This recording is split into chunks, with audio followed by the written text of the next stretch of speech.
बिस्मिल्लाहिर्रहमानिर्रहीम। यानी इब्न अब्बास क़ाल फ़रज़ रसूलुल्लाह सल्लल्लाहु अलैहि वसल्लम ज़कातल फ़ित्री तुहरतल लिस्साइमी मिनल लग़्वी वर्रफ़स व तुअमतल लिल मसाकीन मन अद्दाहा क़ब्ल अस्सलाति फ़हिय ज़कातुम मक़बूला व मन अद्दाहा बअद अस्सलाह फ़हिय सदक़तुम मिनस सदक़ात।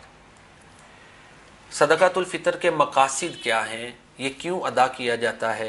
हदीस रसूल करीम सल्लल्लाहु अलैहि वसल्लम की रोशनी में इसके दो बड़े मक़ासिद सामने आते हैं।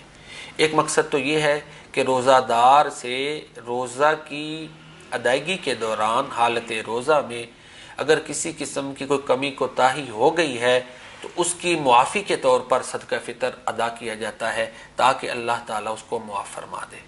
और इसका साइकोलॉजिकल अफेक्ट, नफ्सियाती असर भी है कि बाज़ लोग बड़े सेंसिटिव होते हैं कि यार रोज़े रखता रहा हूँ, कमी हो गई, कोताही हो गई, फलां कोताही हो गई, अब पता नहीं हो रोज़े की क्या हालत है, क्या बनेगा, सवाब मिलेगा कि नहीं।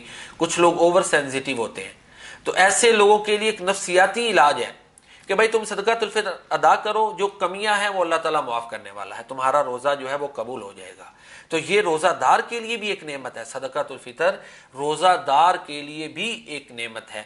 बाकी गरीब गुरबा उनके लिए तो नेमत है ही ना। अल्लाह के नबी फरमाते हैं वतोमतल लिल मसाकीन, ताकि मसाकीन के खाने का इंतज़ाम हो जाए। तो ये सदकातुल फितर का एक मकसद ये है कि गरीब गुरबा भी ईद उल फितर की खुशियों में दूसरे मुआशरे के साथ शामिल हों।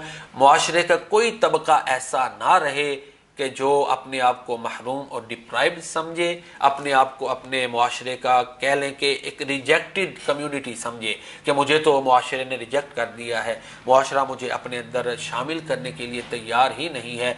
तो एक सोसाइटी में हम आहंगी पैदा करने के लिए भी सदकातुल फितर की अदायगी लाजिम करार दी गई है। वमा अलैना इल्लल बलागुल मुबीन।